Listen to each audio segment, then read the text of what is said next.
Welcome to Farm Charm Chic. I'm Emily. In today's episode, I'm going to be sharing with you several DIYs to brighten up and cheer up your spring porch. Maybe it's starting to warm up where you are, or spring is just around the corner. You're going to start doing some tidying up on your porch and you want to brighten up and cheer up that space. Hopefully these DIYs give you the inspiration that you need. If you like any of today's projects, remember to hit that thumbs up, and I would love if you would consider subscribing, but we have several DIYs to get to, so let's go make some DIYs. This piece is really simple and it doesn't take a whole lot of time to create, and it's really, really pretty. And I just have these pieces from Dollar Tree. So I'm showing you 5 pieces here. If you want to make a base out of like this leftover piece right here, that's totally optional. I just wanted to keep this under that $5 price point. And now that it's $1.25, not $1, we're working with 4 items, not 5. So I have 2 of the square pieces and 2 of the like picket fence or house looking pieces. These came from the crafter square section at Dollar Tree. They have them in this finish, and there's also like a white finish. You can also paint it to be any color that you would like. I'm going to leave mine this natural color today. Now I'm just taking my heat tool to help heat up the adhesive on the back of these price stickers that are on here, the little barcode stickers. It's just an easy way to remove these, to use like your little putty knife there or your fingernail and get under there, and then just be careful not to burn your fingers, because I've done that a time or two. And so, but you're just heating that up and it just peels right off, and it leaves very minimal adhesive on there. If it does leave a little bit of the adhesive, or you just want to kind of blend that in a little bit more, just run a little emery board over it, or sanding, some sandpaper to kind of help get that off and remove that. And it just kind of helps it so there's no residue left behind. Now I'm taking the 2, we're just going to call them a house piece, even though they're kind of like a picket fence, or I think they're supposed to be kind of like a house, but we're taking the 2 house pieces and we're going to place them against the side pieces here. You want your side pieces to be on the outside. See how I slipped this piece on the inside there? Because you don't want any rough edges to show when you're looking at this head on, if you're looking at it from a house facing you. Now I'm just using some E6000 glue. I feel like this works a little bit better than hot glue, but like some Gorilla Glue would work great. Some of the Dollar Tree super glue would work great. I just like the gel consistency of the E6000 here to make sure that I'm getting a good bond, but any type of like adhesive that you're used to using. So I put that on all 3 sides, and then I'm just going to set that off to the side there, and then put some glue on my other one so I can work fairly quickly once I have this done. This is why I don't think hot glue would work the best, because I feel like it would break down over time, and I feel like sometimes if it dries a little bit, it gets a little clumpy, and I don't want that happening with this. I want this to look as clean and precise as I can. Now I'm just going to, I realized here quickly that I'd place the outside of this piece on the inside. So when you're doing this and putting it together, just make sure you have all of the outside pieces that have that kind of planked wood look on the outside.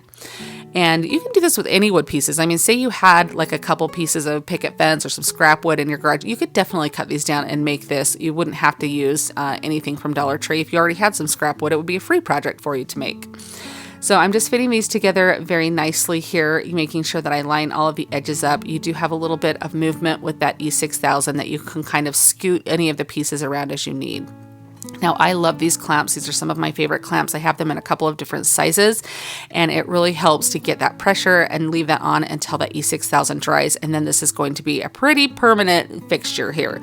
So I'm just going to line the sides up on this side now, and I'm going to place another one of these clamps, and I'm just making sure that the sides line up the best, because I want this to look, I mean, if you decide you're going to sell these or anything like that, you definitely want the most professional look. So just take your time and make sure that everything looks really nice and clean there. And so then I just squeeze this other set of clamps on here, and I leave this overnight to dry. And you can kind of see here, I need to kind of scoot that in a little bit more, push it down, make sure that's got a really even, you have a little bit, like I said, with that E6000, a little bit of movement to do that. And then these clamps just squeeze on here to have that really nice firm tight. And again, I just leave this overnight, give it one last little squeeze there so it can dry completely. So the next day I come back and I'm going to remove these clamps, and there's a little trigger on them that you just kind of pull, and that releases the tension. They're very easily to operate, and then they just slide off. I just pick these up like at Home Depot or Lowe's. You can order them on Amazon. They're pretty easy to find at any type of home decor store, or not home decor store, but home improvement store. Now, just showing you how sturdy this box is, it is not going anywhere. That E6000 worked great to give this the bond that it needed. I'm going to go over this with a little bit of of a fingernail file. You guys know me, you know I love to distress things. So whether you paint this or whether you distress it, leave it as it is. Anyway, it's going to be beautiful. This has a little bit of grooves in it to kind of have it look like planks of wood. So it really does kind of help those pop when you sand around them. You can kind of see, I'll show you. I just think it looks really nice and kind of has a good rustic touch. If you were to sell these, you could do several different finishes, see which sold best for you. But I'll just repeat that same process around the entire piece. Now I'm just going to stick any plant that you've got at home or any type of greenery or anything like that. This is just like a little planter box for you. And so it's going to be really cute and really nice. However, I have this piece of rope. I had some extra rope lying around from another project. I'm just going to spray it with some water and kind of pull it taut and then let it dry flat so I can get that little kink that was in there out of it. Now, you don't have to do the rope. This is totally optional. Don't go out and buy it. It's going to take you over that $5 budget. But if you happen to have some laying around your house or in your garage or something, you just need maybe like not even quite a foot, like 10 inches maybe of it. And I just tied it in a knot on either end. I'm going to place this in here and glue it down with some hot glue, and I'm going to glue it onto either side on the inside. And then to have this hold in place until that glue dries, I just use a couple of my little Dollar Tree clamps. I love these things. Do you guys use these in your crafting? They come in a couple different sizes, and I feel like I use them all the time. But that's just going to help that rope stay in place and get a good bond there. Now, you're not going to be carrying this by the rope. However, if you were to sell this, somebody might think like, oh, I can carry this by the rope, and you don't want it coming off. The glue does give a really good bond, but I do go in with my staple gun and I just give it a staple on each side. Just make sure your staples are deep enough to go through the rope and the wood there. You could even, look how cute this looks with the plant in there. You could even drill like a hole, like on either side, like right here, you could drill a hole on either side and have the rope come through and tie on the knot on the outside or the inside. That would be really cute. But look at how beautiful this is. It was a very simple project. It did not take much time at all. And I think for the impact and the size of this piece, for being less than $5, is great. And of course, if you were to sell these, you wouldn't have to put a plant in them. You could display it with a plant and show, because a lot of us, especially crafters, have a lot of greenery laying around our house that you could just stick in here. But for different seasons, to tuck into on a shelf, I think this is just beautiful. What do you guys think of this piece? Do you like this one? When I was searching ideas for things to do with terracotta pots, I kept seeing lighthouses show up all over my Pinterest feed, and I thought they were so pretty, and so I really wanted to try to make my own. And they're so fun because you use them with just like one of the little like solar lights. I'm excited to show you how this one turns out because I think it's really, really cute. But you basically just need 3 or 4 pots that stack on top of one another, and then one little saucer. So it just depends on how tall you want yours. I do 3, and I end up using a 6-inch, a 4-inch, and then a 2-inch pot for all of mine. So I'm just spray painting them. I spray paint the saucer black, and then I just have a bunch of projects that I'm doing here. So I have several pots that I have here, but they were all being painted the same color of red. So you can see a couple of these little pots here. That bigger one of those medium-sized one, and then the smaller one are all the ones I'm using for my lighthouse. And you can make this whatever color you want. There were so many fun different ideas. I really kind of thought it would be fun to do a little 2-tone look.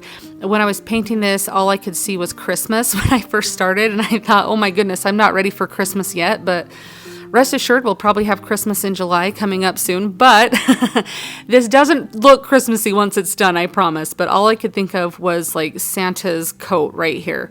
But I just go very carefully around the edge on these pots here and get it as crisp and clean as I can. They're going to be sitting upside down, so you're not going to need to worry about if you get like inside of the pot. So they're going to be glued upside down on top of one another.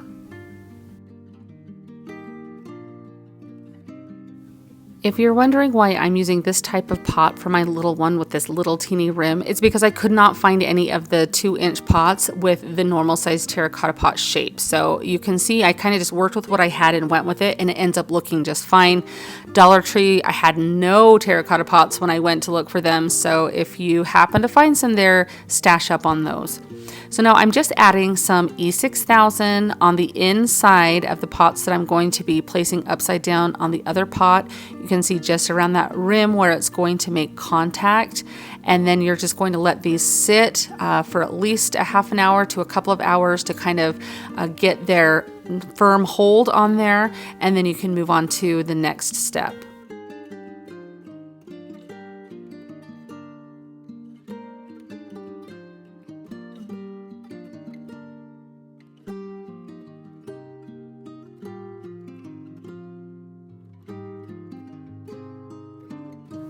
There are so many different ways to decorate your lighthouse, and I went back and forth on a couple of different ways, but ultimately I decided to do an arched doorway on mine, like an opening, as well as for the windows I did some little square window panes on both the middle pot and the top pot. I decided to freehand mine, and if you guys have watched me, you know that my freehanding is not the greatest, but I'm okay with that. So I know it is what it is, and I actually think it turns out really cute here. I'm just using for the little window panes here, just a paint marker. This is an acrylic paint marker. You can pick these up in the craft section at Walmart and Hobby Lobby. I'm sure any craft store will have them. Amazon you can get them from, but I love them because it is paint, and so I'm just outlining the square, and then I'll go back in and color that in. Now, if you're wanting to have a little bit more of a professional look, you could use like a cutting machine to get like your squares or that arched window. But look at how cute this is. This light on top of here is just a solar light I picked up at Lowe's. You can use even the ones from Dollar Tree. I just took the stake that you would stake into your ground outside off of it and just set this down on top of here. And I just think this is such a fun, beautiful thing to make out of some pots. How cute would this be to have for a little evening party that you're having out on your patio and have these light up all around, the lighthouses that actually light up? I just think this turned out so dang cute. What do you guys think of this one? This darling sign came from Etsy, and it is darling the way that it is, but it is the perfect shape for exactly what I would like to do. They're having such amazing clearance right now, and I love that you can see it was $25 and I paid less than $5 for it, so it's definitely a bargain. Always check out that clearance section or the sales section at your local craft store or home decor store, and just keep in mind that you can always repurpose things. Now this chicken is absolutely adorable, but I did need to sand the surface on this sign because I wanted my paint to stick to it really well, and it kind of had a texture on it that I wanted to rough up a bit so my paint really would stick really well to it. I'm going to try a crackle technique on this sign here, and so I want my base color to be kind of a dark brown, and as I was doing this I do end up adding a little bit of white. I'll show you that in just a moment and kind of show you why I did that, but I just make sure that I get every edge of the sign. Now a sign from Dollar Tree would work fine. Some scrap wood would work fine. You just basically want this general shape. And I wanted this to kind of look like wood coming through, or have just a couple different dimensions or elements of paint coming through. And so I dry brushed some white onto here, and I'm really happy with how this all comes together in the end. So even though I don't love the way it looks right here while I'm doing this, it comes out really well in the end with the crackle technique on it. So I just make sure to pounce a little bit of that white paint on the sides too, so that way the whole sign looks cohesive. So this is a crackle medium. You can get it in spray form, you can get it in liquid form like this. There's several different brands. This is Folk Art, and I just placed it down on my sign, and you're going to paint all over the entire sign. And you can see how glossy it looks there once you get everything done. Read your instructions and let your item sit for as long as the instructions say. So mine said to let it sit for an hour for that to completely dry. So now I'm just taking some green. This is just some acrylic paint. It is eucalyptus leaf, I believe the color said there. And I am just going to paint this over the entire sign. Now you want to make sure that when you're using a crackle medium, you do not paint over the area that you've already done. You don't keep going back over it because you will disturb the process.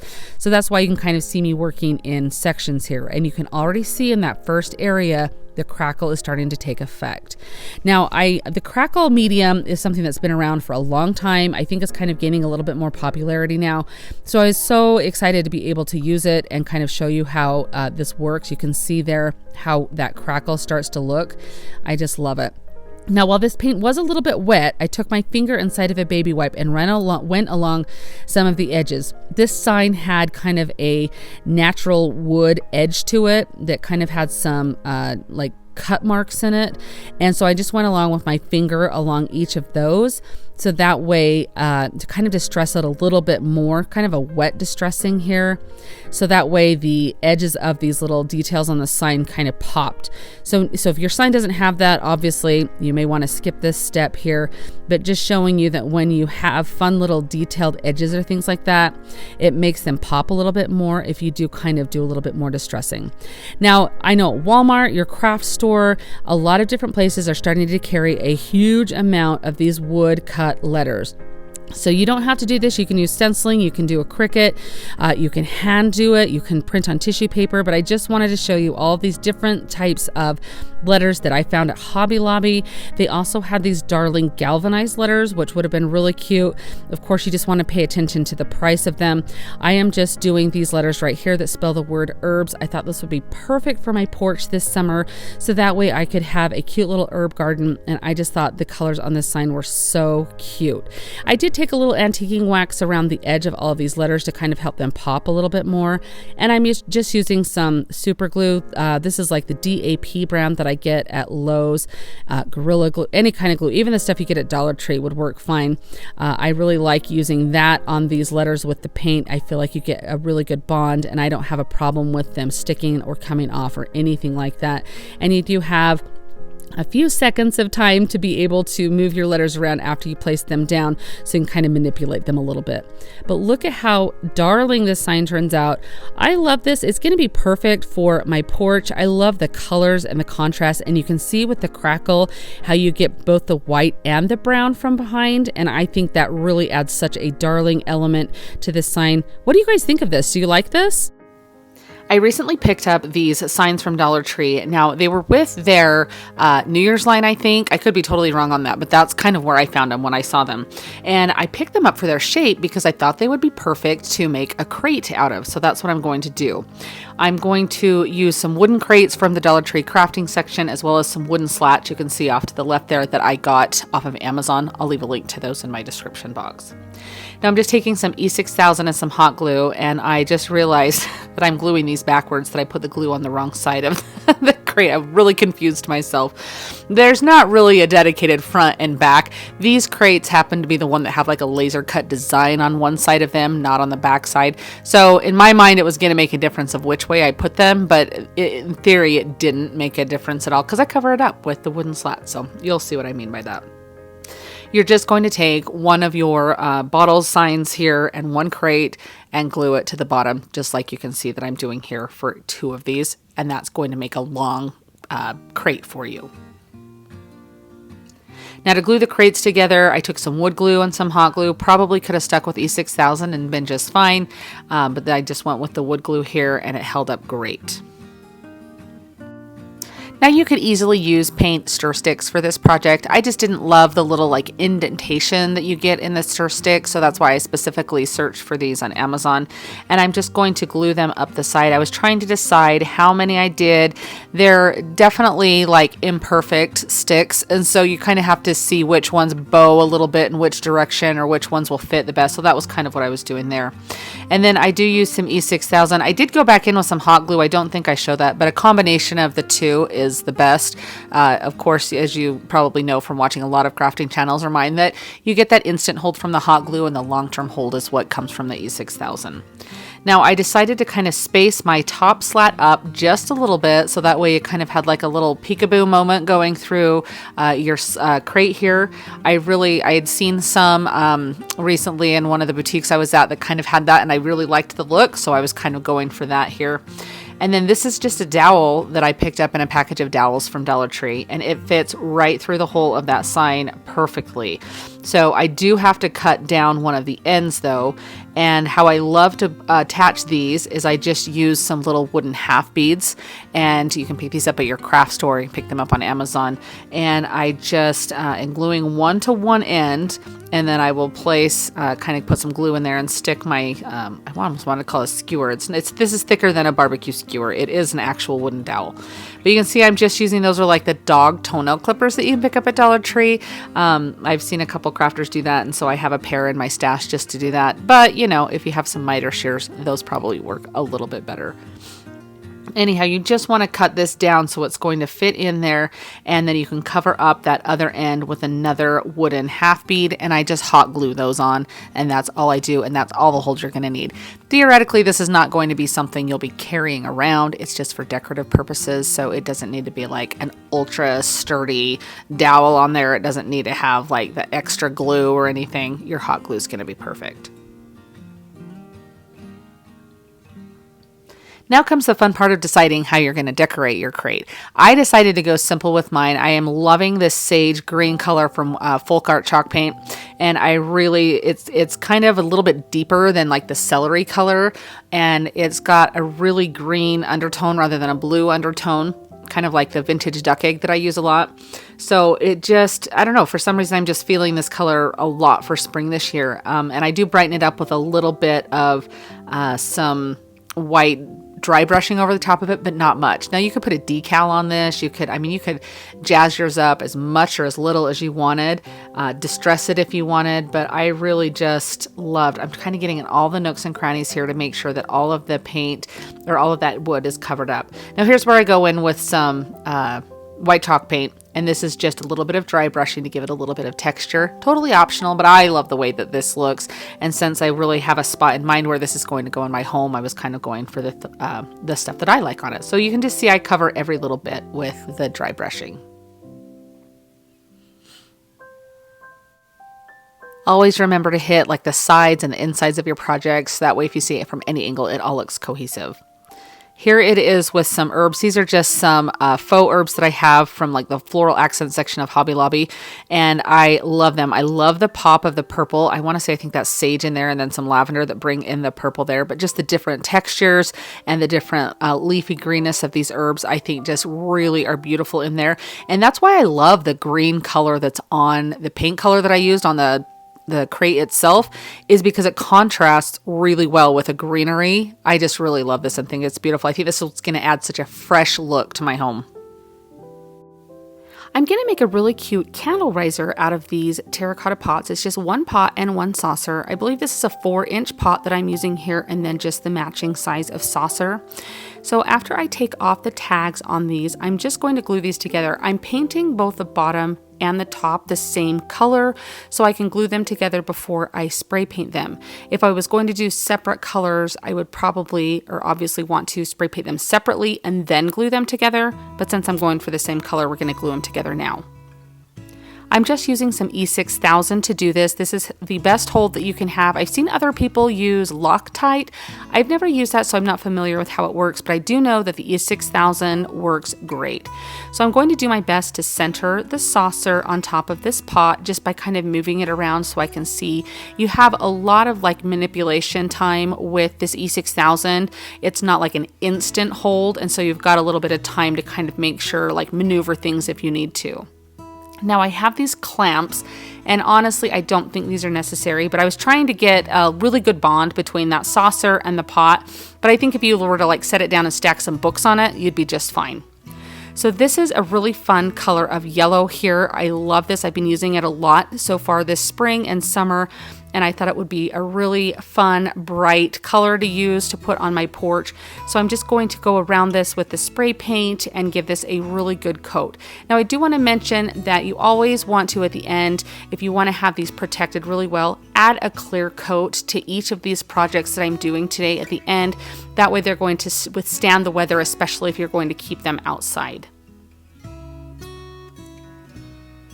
Now after that spray paint had dried, I'm taking this inside, and this is just a white wax. I thought it would be kind of fun to maybe mellow this yellow, I love how that rhymes, but mellow the yellow down and make it look a little bit like it was weathered, kind of have that nice, if you've never used white wax before, it really does add a beautiful finish on there, kind of lightens it up a little bit. So you put it on kind of heavy, just paint it on with a brush or a sponge brush, or even just like dipping like a paper towel or something into the wax and putting it on. You just want to cover all of those nooks and crannies and grooves and everywhere with this to get a really good coverage.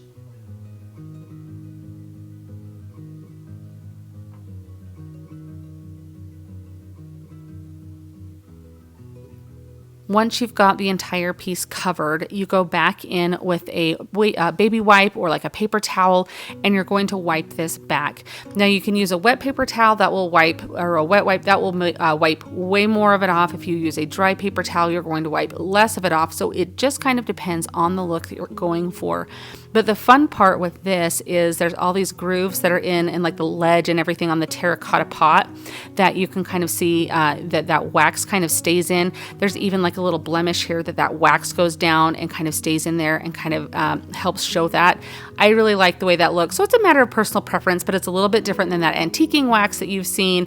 And I just think this is so cute. You can put like one of those little citronella candles on here on your patio or your porch. How fun would that be to kind of keep the bugs away and have, or even just like a scented candle or something to bring that really nice like aroma to your resting on your porch. I just love how this turns out. It was simple and fun, and I think it's really cute.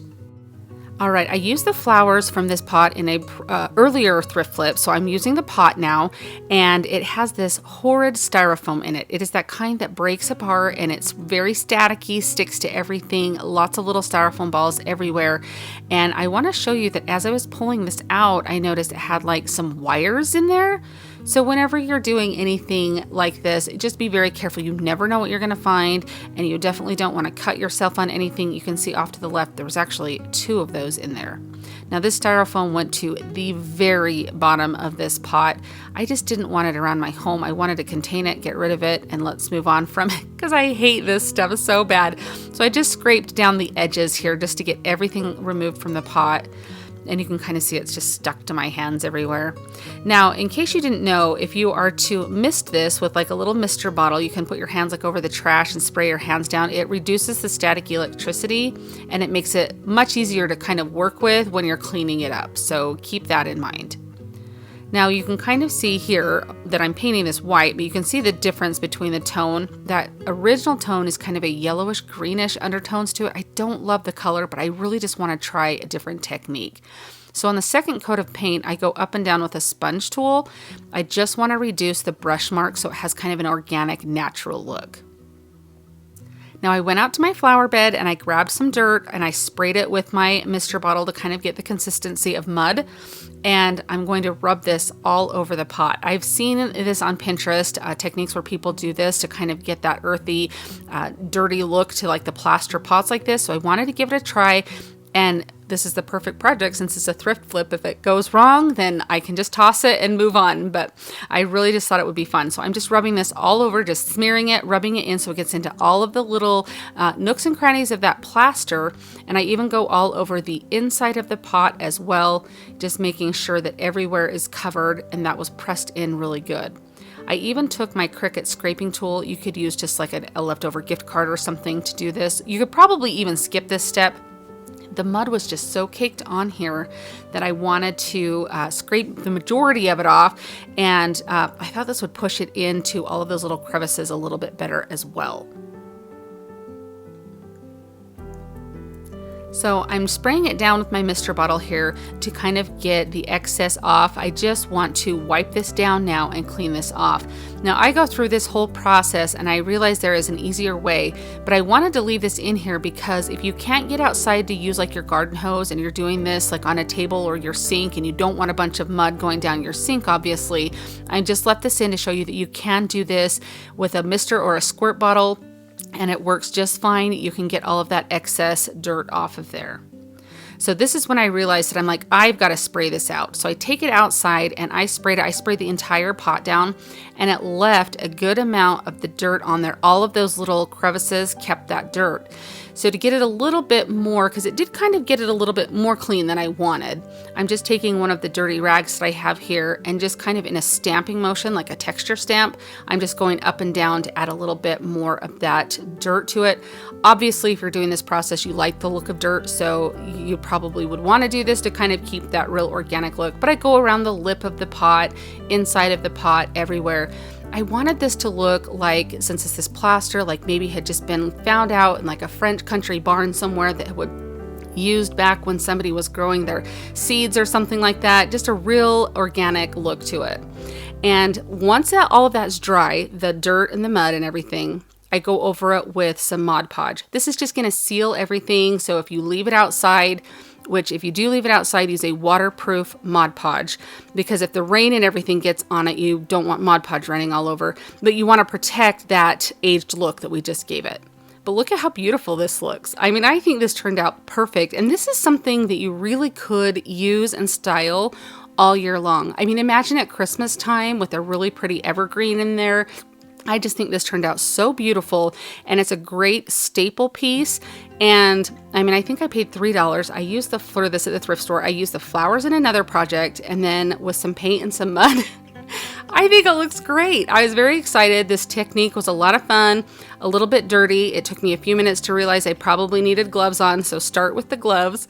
But really, all in all, I just think this turned out beautiful, and I'm very excited to use this. And if you have access to a lot of these pots, I think this would be a great piece to make and sell, because this is the look that a lot of people are going for.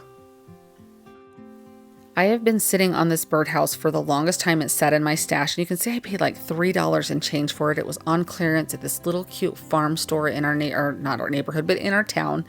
And I love it, and had this beautiful lattice work on here. And I have this candlestick that I picked up at Hobby Lobby, and it kind of has like this really distressed look to it. And I thought it would be really cute to put on the bottom of the birdhouse and have that birdhouse sit elevated.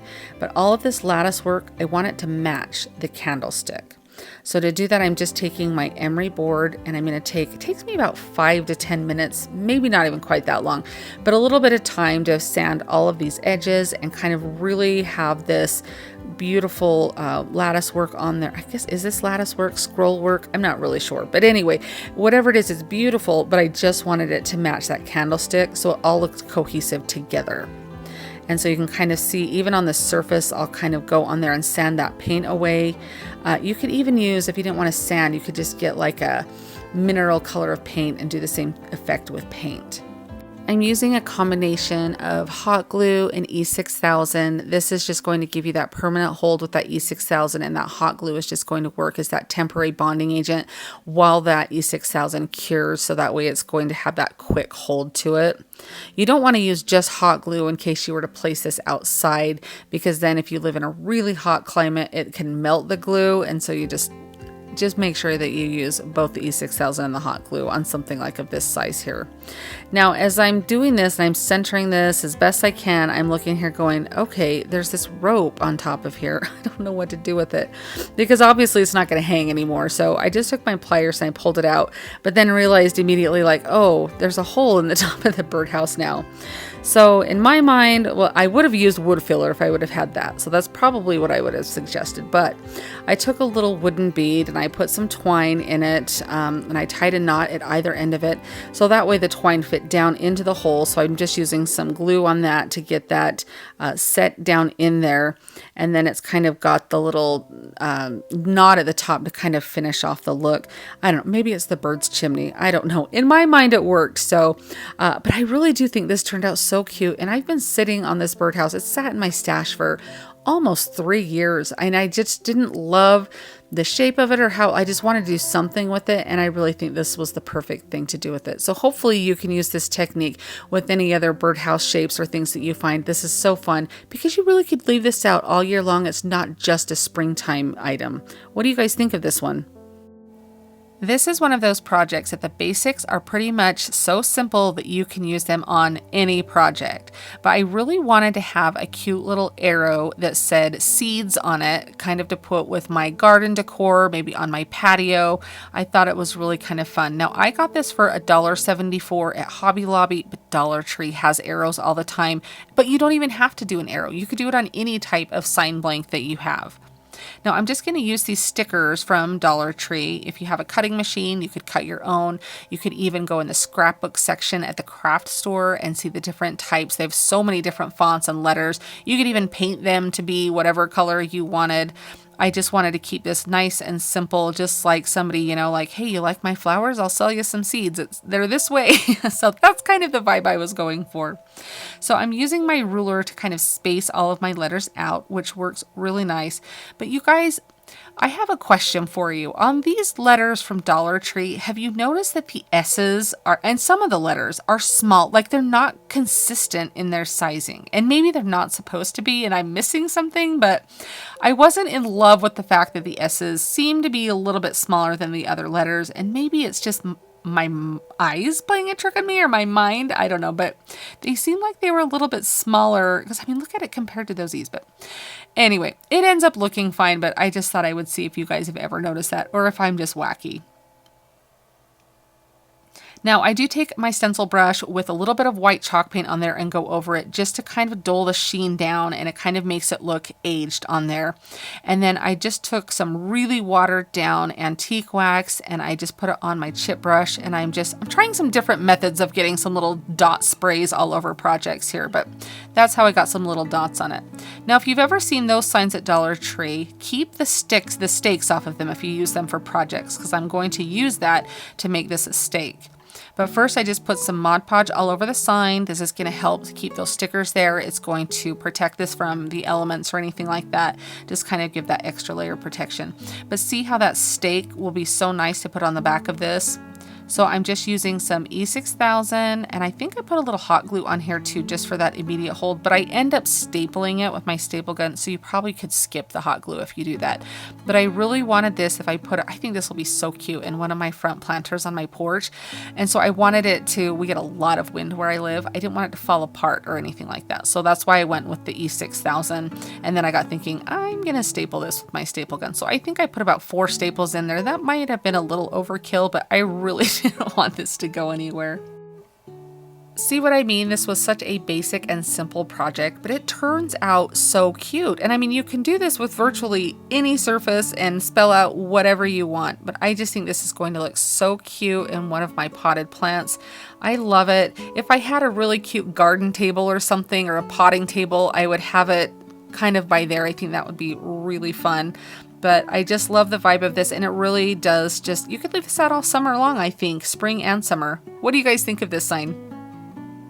I really love how this project turns out. It's one of my favorites from today, so hopefully you like it too.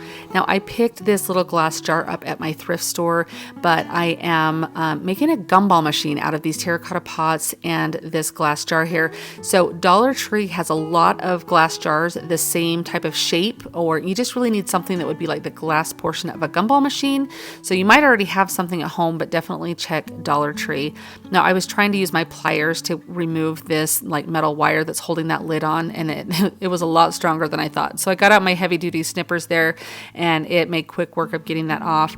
I just don't need the lid because I'm going to use something else. So I'm using a 4-inch terracotta pot as well as the matching size saucer to do this project with, but you can make it whatever size you would like. I've even seen little miniature ones that are so cute. So I have this wooden bead that I'm going to use kind of for like the finial at the top of my gumball machine. You can see in the center of the saucer there, I have this little wood round chip. It came in like a package of a bunch of different wooden shapes I bought at Hobby Lobby in their woodpile section. So I'm just kind of trying to build it up and make it look like it's part of the gumball machine. So just a little bit of E6000, and I did fill the hole of that bead, since the bead it's not like a solid round bead like wood bead, it's got the hole drilled through it. I filled it up with hot glue to kind of disguise that, so that way it doesn't look like just a wooden bead that I've put on the top. Now I'm going to spray paint the top and the base of this with just some red spray paint here, traditional gumball machine colors. If you watch me on this, the finial I have glued onto the top of the saucer. It ends up getting painted red because that's what color I'm spray painting it. If you maybe wanted it a different color, and this is kind of one of those in hindsight, I went, I would maybe do that a little different. It looks fine that it's red, but if you wanted it like a chrome color or black, maybe don't glue that onto your saucer until after you've painted it the color you want and then glue it on. It ends up looking fine, but it's just one of those details that I happen to notice that I'm just passing along to you if you want to do something different. But you can see you'll place your terracotta pot upside down. You'll end up gluing your glass jar onto that, and then the saucer, you just want to make sure whatever glass jar you're using that the saucer fits over the top to cover it. Now again, E6000 is kind of the star of the show today with all of these terracotta projects. It works really well at bonding these together and will withstand the elements. And whether or not I put this outside, I think it just depends on what you put in it. It's just so stinking cute. I might just leave it like on my kitchen counter. My kids thought this was absolutely adorable and loved it. And of course, I think part of the appeal was the fact that it's going to have like candy or gumballs in it, but they really liked it. So I'm going to paint on the little faux mechanism here of where you would get your gumballs out of. So I'm just using some metallic acrylic paint. And this goes on very watery. And the reason I'm telling you this is it's going to take you 5 or 6 or maybe even 7 coats to get it to look really chromy. is that even a word? Chromish. You just want that chrome to look really nice and everything. So just know that it's going to take you a couple coats. I would paint this on, and I'm using just a bigger brush to kind of get that square shape. And then I would use my heat tool to dry it, paint another layer on, use my heat tool to dry it. And I went back and forth probably close to 6 or 7 times to get that really thick on there. And then I went even with a littler brush to go in to do a couple of coats. You can kind of see here. I just want to stress the point that the metallic paint, when you're doing projects like this, to get that really, really good thick coverage, it's just going to take you several coats. One finishing touch that I did off camera was I added that 5 cents on there just using a Sharpie. You could even use like a paint marker to do that, but I thought that was kind of a fun little detail. But how cute is this? I am so excited to put this out either. And I don't know if I'm going to put this outside on my porch or if I'm going to put it just like on our kitchen counter like I had mentioned earlier, but I think this is so cute. Now guys, I did not put gumballs in here. I do not love gum in my house. I feel like I find it like in places it shouldn't be all the time. So instead I put peanut M&Ms. I felt like they were really colorful and fun. They're kind of the shape of gumballs, and my family absolutely loves peanut M&Ms for a treat. I'm curious to know, would you put gumballs in this, or what kind of snack or treat would you put in your gumball machine? I just think this turned out so cute, and what a fun idea. I happened to be at Dollar Tree one day when they were getting a shipment of these 3D orbs in. They were kind of stocking them. So I grabbed one thinking, oh, I'll figure something to do with this. And honestly, I wish that I had grabbed more because I have not seen them since then. And that was like all the way back in February.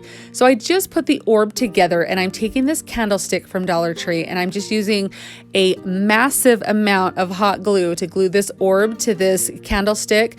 So you're going to hold it for a while, I guess is what I'm saying. And then I wanted to have some type of little platform there in case you wanted to stick like a plant is what I put in there, a candle, something. So I just used one of my canning jar lids and glued that in there because I am going to spray paint this and do some other things with it, you'll see. And so you won't be able to tell that that's what it is. So I'm just using some matte spray paint, and I had a little wood finial that I did glue on the very top. And then I am going around to just give this a really rough up finish. And then I'm just staining some beads here because there is a gap between the pillar, the candle pillar, and the little jar lid. So I thought it would be a perfect area to kind of tuck in some beads. To give this a really roughed up, rusted, old aged look, I am just using a bunch of different colors of paint, and I'm using like a garbage sack, or not a garbage sack, but we'll sometimes use it as a garbage sack, but a grocery sack that I had. And I am just using some of the truffle paint, some elephant chalk paint, and I am just going over this to make it look like it's kind of wrought iron that has sat out in your garden for a long, long time and just kind of started to age and rust. I decide that I want it to look even more aged, so I am taking some baking soda, a little bit of orange paint, and then some more of the truffle color of Waverly, but really just any brown that you have would do, or even like a maroon. And I just mix kind of a couple of those paint colors together with some baking soda, and then just lightly go around and just kind of pushing it on with my paintbrush to kind of give it a little bit more. You can kind of see how it really does just kind of look rusted and aged. I just really like how it came out, and I love using the baking soda because when things kind of rust and they bubble up a little bit, they really do have that texture, and the baking soda really does kind of help give it that realistic look. Now I'm just going ahead and touching up that bottom since it kind of was the shiny color of the white. I wanted it to kind of be more matte, so I did cover that with some chalk paint is what I did there. So I'm just taking a pot right there that I had, and I just painted it white and kind of roughed it up. That's what my plant is going to go in. And then I just used a little bit of elephant chalk paint to kind of give a little bit of an aged look to the base of it. And now I'm just going to take these beads and hot glue them in all the way around that little gap that is between my jar lid and the candle pillar.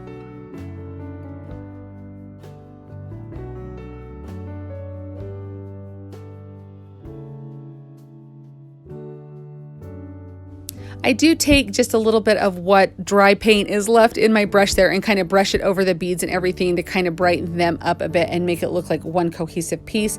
And there is my little pot that I did with a little bit of white paint and then a little bit of the elephant chalk paint, and I just stuck a cute little plant in it. This turned out so cute, and I have used this in my house all year long, and I've gotten so many compliments on it. And I do kind of change the plant up a little bit for the different seasons and everything, but I would love to know down in the comments what you guys think of this. If you guys are a fan of this, if you like this, I would love to know. Isn't this little guy so cute? I just love garden gnomes. I don't necessarily decorate my home with gnomes, but I love them in my garden. And sometimes the things that you find, I did get this at Dollar Tree, but sometimes the things don't have the best paint job on them. So I'm going to make this a little bit more neutral, kind of like concrete or aged looking. So of course you could easily just leave this little guy the way that he was. I mean, he is darling. You could even paint over him in different colors, change his hat color, his shirt color, whatever you would want to do. But I'm just putting some white chalk paint all around him. I'm going to do 2 coats to get a really good coverage. You could even do more of a gray if you wanted like a true concrete look. You could spray paint him if that was easier. I even thought about spray painting him like a copper color, I thought, or a rust color would be kind of cute. Ultimately, this is the direction I went, but there's so many possibilities that you can do. I decided to put some antique wax. I decided to rub it on at first with a baby wipe and kind of go around it and then wipe off all the raised parts because I wanted that antiquing wax to go into all the little crevices and like the little locks of his hair and his beard and everywhere. And it just wasn't doing it the way that I wanted this way. I just really wanted it to look like it has sat out in a garden for a long, long time. Like he's really bringing like all of that good luck to your garden. And so I decided ultimately to get a brush and just go on. And I was like, oh my gosh, this is so dark. This is not going to work at all. But you guys, it works so good. So just watch when I get my baby wipe out and start to wipe him off. And you see it all come off, except it's just deep down in all those little crevices. See what I mean? How that comes off? It just looks so good. And so I decided to keep going. And so I just go over the whole thing with this, every little area. I just layer the antiquing wax on fairly thick and just keep brushing over and over until I feel like I've got it in there enough. And then I will go in with the baby wipe and wipe it off. You wouldn't even have to use like a baby wipe. You could probably even just use a paper towel. But I just, like I said, I wanted him to look really aged, like he has just been sitting out in that garden for many, many years, just having a grand old time in your garden. After I get him aged a bit, I just want to take a little bit of what's dry left on my brush and kind of go over and highlight a little bit more just to add a little bit, kind of contrast that antique wax a little bit more. So that's what I'm doing here. Obviously it would be optional to do this, but I really like the way that it kind of made a little bit more white pop on him. And I think he just turns out so cute. You guys, look at him. I just love him. He needs a name. I don't know what to name him. If you have an idea for a garden gnome name, please let me know down in the comments. I just think he is so cute. And I haven't really decorated in my home with gnomes. I know that they're really big and everybody loves them. I've always liked garden gnomes, but he's going to have to stay, I think. I really like him.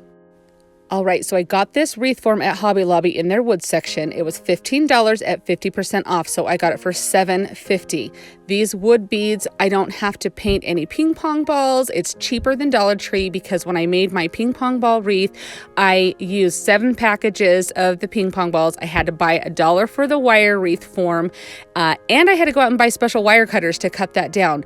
And it took me like 2 hours to make, where I didn't have to do anything with this other than I just was at the craft store and saw it. So I just want you to know that you can buy items like this at the craft store. It's cheaper than Dollar Tree, a lot less headache than Dollar Tree, and in my opinion, much easier and looks better. I'm just using some spring florals that I got at the craft store. I buy them on sale. I have a bunch of them on hand. So the flowers would be the same price for either wreath that you make because you can do the same floral on either wreath. Where I have the one in purple, I decided to do one with kind of a peachy and pinkish orange color. That way I can have 2 of these around my home. They're both beautiful wreaths. I just want you to know that Dollar Tree is not always the cheapest, so just keep that in mind. So I'm just using some zip ties to get these florals on because I don't have that bulky wire wreath thing that I'm using there. The zip ties work perfect on this, and I'll just cut the stems down to size using my new wire cutters that I got, so those will come in handy. And then I am just going to use some zip ties to get this put onto the front of the wreath. So one thing that I will do is when I flip this over, I'm going to bend it so it has kind of a curve to it, before I use zip ties to put it on. And you'll be able to see here how many zip ties I have there. So I have several, but I'm just going over the wreath there. You're not going to see those because we're going to glue some big peony flowers on here. And so you're not going to see these at all. You can definitely use clear ones if you'd rather. The little red ones, like I say, the greenery and everything covers them. And if you see a little bit of it, it just kind of looks like a little color of the flower that's peeking out there. So just make sure that you want this, especially if you're going to put this like on your porch or somewhere outside, you want to make sure your florals are very, very secure, because if wind or anything, like a door knocking it, as it opens and closes, you want to make sure they're not going to fall off. So I just cut 3 peonies off of this. Is it peony or peonies? I say it both ways. I don't know. I've said it both ways twice now. So let me know how you say it. I don't know how you would tell me how you say it. But anyway, I am just gluing these on. So I cut 3 of them off of the stems, and I just find my center that I want. And then I glue 2 on the side there. I thought those were perfect color to match that little orange other flower that I had there. I can use my other peonies and other projects that I have. And then I just go through and make sure everything is turned up right. It looks good. Here's the end project. This literally took me less than about 40 minutes to make, where my other wreath took me several hours to make. And I don't have to worry about paint chipping off of the ping pong balls, the glue not adhering between them. It was so much simpler. And you guys, it was seriously less money. So I would be very interested to know down in the comments which one you did like better. And if you were to make one, which one you would choose to make. I always say that I am not the biggest gnome fan unless it's garden gnomes, and we're going to make this the cutest little garden gnome. And I really know that gnomes are very popular. You either love them or you hate them, or maybe you only like them in the garden, or you love them all over your house. This is such a fun one. So I'm just taking 2 pots here, and I chose to do one without a lip for the base here, and then the other one that has a lip for the cute little hat. And I just thought it would be so fun to paint this turquoise color on the base. This is like pretty traditional gnome colors. Maybe like almost reminds me of Papa Smurf, the colors that I'm using here. But I'm just doing a red color for the hat, and then that turquoise color for the body of our gnome.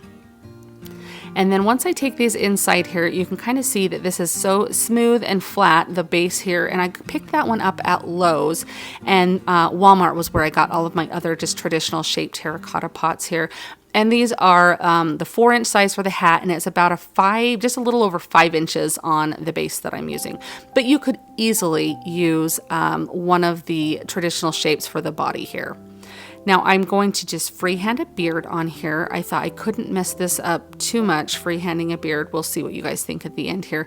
But I'm just kind of going with eyeballing it and just getting my best at what the shape of a beard and how long. I might have gone a little bit long, but it turns out all right. But I'm just going to get the outline done first, and then I'll go in and fill it in.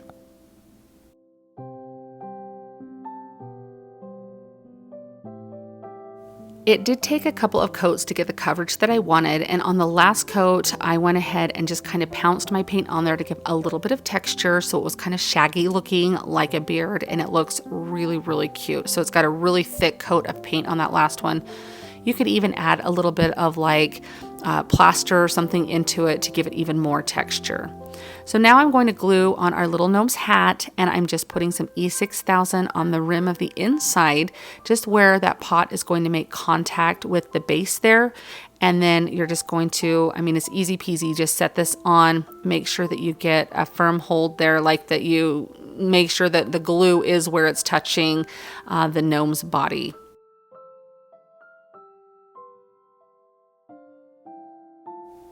For the nose, I'm just using a bead from some Christmas tree garland. I love to pick that up at Hobby Lobby when they start to get their Christmas in, which, P.S. guys, they've already started getting Christmas in. It's not on sale yet, but keep watching because I love to get 3 or 4 strands of their beaded garland. You can get it for like $5, and you get tons of beads on there, and it comes in a lot of different shades on the wood color. I love to have those to craft with. Now for the little hat here, I thought it needed something on the top of it, and I kept going back and forth of what to do. But this is just some cord that came with a Dollar Tree shelf that you hang. But any kind of yarn or embroidery thread. Well, embroidery thread might be a little bit thin, but just any type of like the cording that you can pick up in the automotive section at Dollar Tree. I'm just making a little pom-pom with it. I just like rounded it around my finger several times and then tied it off in the middle and then cut the ends, and it works perfect to make a cute little pom-pom on top of this guy's hat.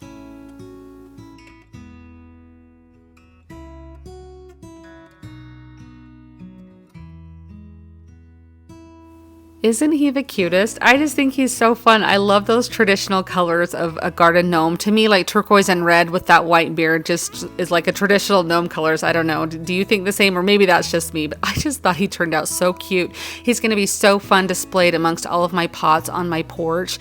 I just think this was so fun. And if you've got a gnome lover, what a fun gift to make for them. I think this is the cutest sign from Dollar Tree. If you watched my haul video a couple weeks ago, you'll remember this sign, and I loved it, and I wanted to find something to do with it to keep it as close to original state as I could because it was so cute. So I'm going to make a wreath with it. I'm just taking a wreath form, and this is just a garland. You can pick these up like at any craft store. I pick them up when they're like 40 or 50% off. I actually used some of the end of it there for my niece's bridal shower. I tore some little sprigs off to kind of use to tuck in like on our serving table. So you don't need, I don't end up using like everything I have here, but it just kind of depends on how full you want your wreath to be. So I'm just placing this around the form, and I'm going to use some zip ties on the outer ring of the wreath form, and I'll just put that through the center of the vine or the garland there, and I'll just zip tie those together. You could use some floral wire if you wanted. I really just like the security of the zip ties. They're easy to use. I don't know, sometimes the wire starts to hurt my hands after a while when I use it, and so that's kind of why I like to use the zip ties. So it's just a matter of personal preference, but I do pick these zip ties up at Dollar Tree. At my Dollar Tree, they're in the automotive section, so if you're looking for those, that's kind of the aisle that they're down by kind of like, it's like hardware and automotive, I guess. So check there. Then I'm just going, once I get that outer ring all done, I just snip these off. Scissors will work. They're a little thick, these bigger ones, for some scissors if you don't want to damage those. So I'm just using my little snippers there. Now, it really kind of looks sad at this point, so don't worry. It looks okay in the end, I promise you. I absolutely love how this turns out. So I'm just kind of fluffing out the garland here and seeing where I need to add some more zip ties to, because you've got those other rings you can see on that form there, and so you're going to zip tie some more down here. So I'm just getting all going in that same direction and kind of getting a general idea, and I'm going to place the sign in the middle. And you can see, I mean, look how cute it's starting to look, you guys. See, I told you it was going to look cute. It's going to be beautiful in the end, I promise. So I'm just kind of deciding where I need to go next with the zip ties here. And so I move in one ring. So it's the second to outer ring. That's going to be where I'm going to place all around, because the sign is going to cover the next two areas of the rings. So everywhere it looks like you can pull that vine to that second ring, I just put a little zip tie, and I'm just using a smaller zip tie. Honestly, I probably could have used small zip ties for the whole thing. I just didn't have enough, so that's why I used the bigger ones on the outer ring. And then after I go all the way around and can see that it's all adhered to that wreath form, I'm going to put my sign in, and I'm just going to pull all of that greenery up around the wreath, because you don't want to have any of it tucked behind. And you can see here it's got these little holes up at the top of the sign where the hanging tag was. And so I'm going to use those to help get this onto the sign. So onto the wreath form. So I'm just putting some zip ties through, and I will just tighten those in the back, and I do it on either side. And you can see I just snip those off there just with some wire cutters. And I'll do the same thing on the other side. And then we'll cover those up, and I'll show you kind of how I do that. But this is going to give that security. Obviously, you want this sign adhered to this wreath form, so it's not going to go anywhere or blow anywhere. You don't want to go to all the trouble of making this wreath and then have it all blow apart. So you just want to make sure that it's really secure here. Now, when I flip this over, I kind of realized that the bottom of it, obviously there's no holes or anything in the bottom of it, but I really want to have it zip tied down also. And so I'm going to pull out here in just a second my Crocodile. I love this tool. I use it for a lot of things. It is a little bit pricey. Around like the $25 or $35 range. I can't remember exactly, but definitely worth the investment if you think you're going to use it a lot. It does grommets and things like that is what it's technically used for, but it is perfect for these Dollar Tree signs. You can kind of see here, I'm going to stick this in, and it just punches a hole so easy in it. and it's a nice size hole. You don't have to use like an actual hole punch and sit there. Sometimes those hole punches, when you use them on things like this, they just don't work well. So it is a great tool. I'll leave a link to the one on Amazon, but I did see them at Hobby Lobby last time I was there. So I think they're starting to be found more like in the scrapbook section of your craft stores. So I'm going to zip tie this part of the sign also, and that's just going to make sure that the top and the bottom, the sign is well secured.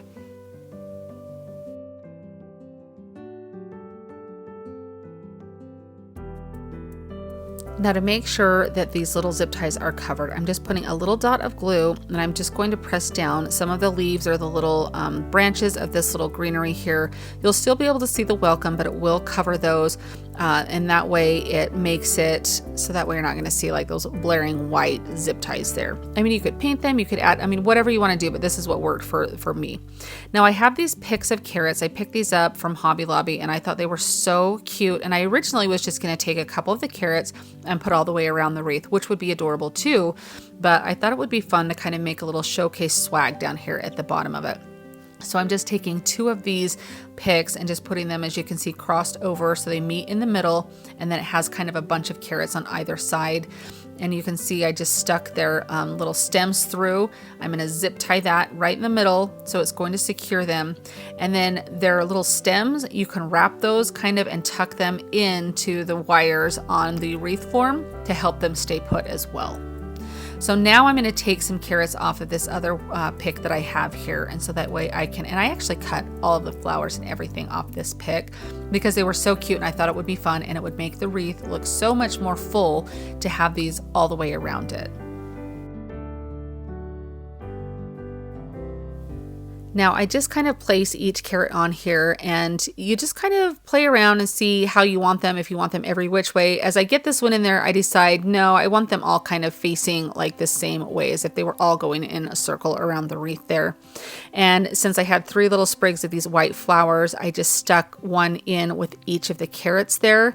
I just thought that added such a fun little fullness to the wreath and just kind of made it so whimsical and cute. Now, since these came from this stem, like the pick, they have these wires on them. And so I just, rather than zip tying these, I'm just going to wrap those wires very securely around the wreath form. And I do that both with the flowers and the carrots, and that's just going to make sure they're not going anywhere. You just want to make sure that they are definitely wrapped around 2 or 3 times very securely. I think this is looking so cute. Oh my gosh. Okay, so for the center of the bottom there, I just got some burlap ribbon and tied it just in a shoestring bow here.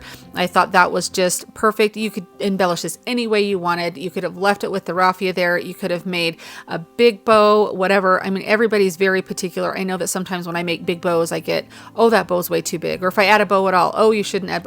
Do whatever you want in the middle of this. It's going to be absolutely beautiful, and it's going to be your taste. But I just thought for this, for my house, I really like this burlap bow on it, and I left the raffia that was on the picks originally on there too, so it kind of just adds a little bit more fluffiness and texture.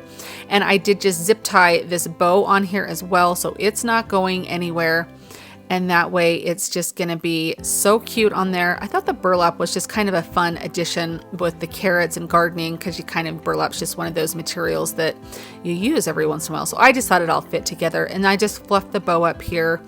And oh my gosh, you guys, like, this just took this sign to the next level.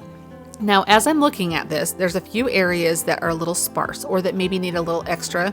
So I'm just going to take the little bits from the garland here that I have left over, and I'm just going to use some zip ties and just zip tie each of those in wherever I feel that it needs a little bit more fullness. So you can just kind of go around and do that. If you don't have any garland left over, see if there's some other type of greenery that you can add, or different flowers or something. Use your imagination, just something to kind of help it look not so sparse in some areas and get it as full looking as you want. That's what's going to make this look nice and expensive and high end, is the fact that it's going to be very full and have all these different textural elements and everything to it. I loved this sign and this wreath so much that the second that I finished this, I immediately took it and placed it on my front door. I mean, never mind the fact that it snowed the next day and I have a spring wreath on my door. It's totally fine. Eventually the snow will stop, but I'm trying to channel that inner spring, and you know, I just want spring and nice weather for everyone. But I really think this is such a fun wreath. I really think those carrots pop so cute, especially against the color of my door. And I just love that little truck. Dollar Tree really did a great job with this sign. So hopefully you can find some of these and you can make some fun projects with them too. I found this cute little soda carrying case for $2 when I was thrifting at my last little thrifting adventure. It has this little bottle opener on the side. When I saw it, I knew immediately what I wanted to do with it. So I'm just going to take the bottle opener off here and just leave this without it. Now, when I was making this video, this random like strawberry appeared on my table and I had to go back and watch the footage. And you can see my son throwing it in there. He denied it until I showed him that footage. And then he was like, okay, fine, I was caught red-handed. I don't know. I thought I would leave it in there because it was just kind of fun. Now, I just am grabbing some of my stencils that I have here. I wanted this to say fresh herbs, and I have this little sign that had the word fresh already on it, and so I thought it would be kind of fun to utilize what I had there. And then I'll use those Dollar Tree letters you can see down in the left-hand corner there. I'll use those to put the herbs word on that bottom little slat of my little carrying case here. I really wanted this to be kind of an organic, fresh looking little carton that you would maybe cut fresh herbs from your garden or something and place them in there while you were carrying them. And so that was kind of the vibe that I was going for with this. Now I'm just using one of those little foam circular tools that you pick up at Dollar Tree to do my stenciling here. You can see how well that works. You just want to make sure when you're doing your stencils that you don't oversaturate your tool with paint. Otherwise, you're going to end up with some seepage underneath your stencils. Now, this did not have to be perfect because I will be kind of distressing and sanding this down so it looks like it's faded and has been used through many, many trips to your garden to pick your fresh herbs. Now, when I was doing the word herbs, I decided to start with the middle letter and kind of line it up with the word fresh there. And so I started with my R and then just kind of went on either side of that. I'm sure there's lots of different ways for you to center things or do things. Again, it didn't have to be perfect in my eyes, but I think I did a pretty good job of centering it all here. But just the same process with each of the letters here to get that stencil done.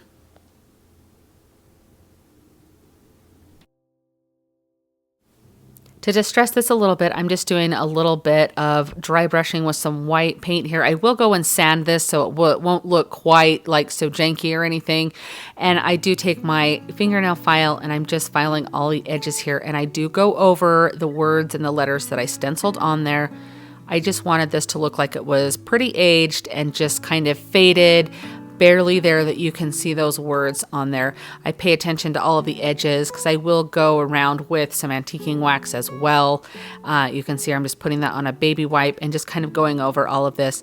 What will happen is where you dry brush that white paint, it will kind of pick up that antiquing wax since it's chalk paint, and it will kind of age the paint as well as the edges.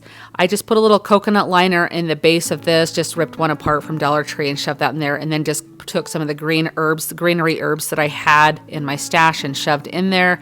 Of course, whatever you want to put, if you want this to be a practical thing to place some herbs in, however you want to do that or put something in here, it's just a really cute piece to have to decorate for different seasons. I think this really kind of screams that fresh spring vibe. I just love this, and I think that wood tone and the herbs, the greenery, is going to be a beautiful addition to your decor to kind of freshen it up. What do you guys think of this one?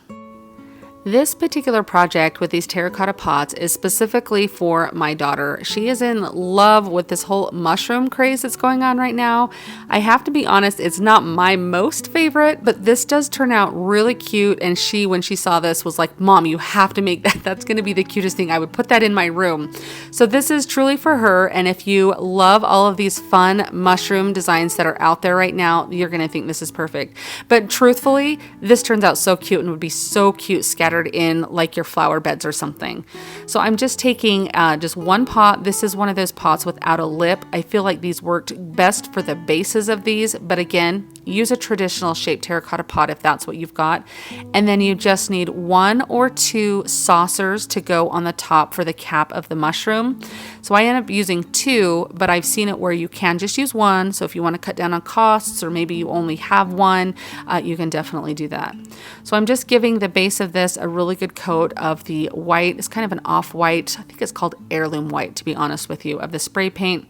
And then I just did traditional, like a red color for the mushroom cap, but you could easily do some different colors, some greens, some blues, purples. I mean, the possibilities are endless. But you can see how these saucers stack on top of one another. So again, 1 would be fine. 2 just kind of gives it a little bit of an extra look to it, which I really did like. So E6000 is my go-to on all of these terracotta pot projects because I just like the hold that it gets. Again, I've heard and seen people that have used like the Loctite glue. I'm not as familiar with that, but I've seen that it works, so you could also do that. Gorilla Glue would probably work fine also.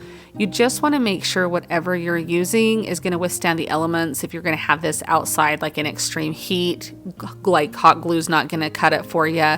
And so you just want to make sure that like wherever you're putting this, you're using a glue that's going to like suit the needs of your item there. Now, after I got the one cap centered, I'm just taking some glue to put around the rim of this one, and then I will just flip this upside down and place it on top of the other cap.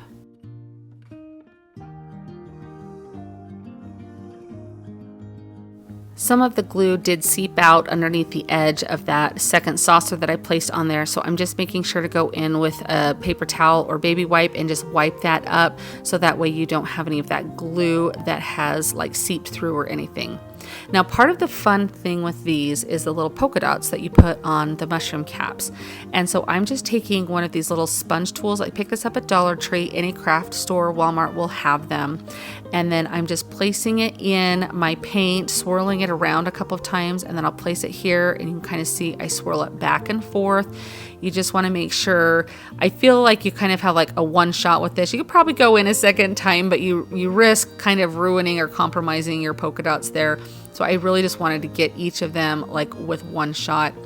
And it's kind of fun and stressful at the same time trying to decide where to place your polka dots. Do you guys struggle with that at all? Like paralysis by analysis? Like you sit there going, oh, where do I put the next one? Is it going to look okay? Like, do I dare commit to this? I kind of went back and forth on several of these. And in the end, it looks fine. You just kind of run a fine balance of getting too many or too few.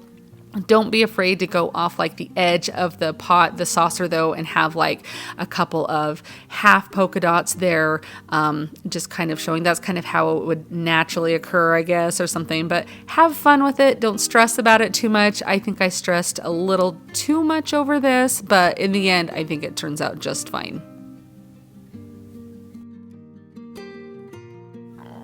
Where there was some grooves in those saucers, some of the sponge didn't make contact with the pot, so I'm just going in with just a littler brush to kind of fill in those gaps to kind of make those polka dots or those dots on there look completely like they're whole and not broken up. So that's also an option. You'll kind of notice that happening with the ridges there, and this solved that problem really well.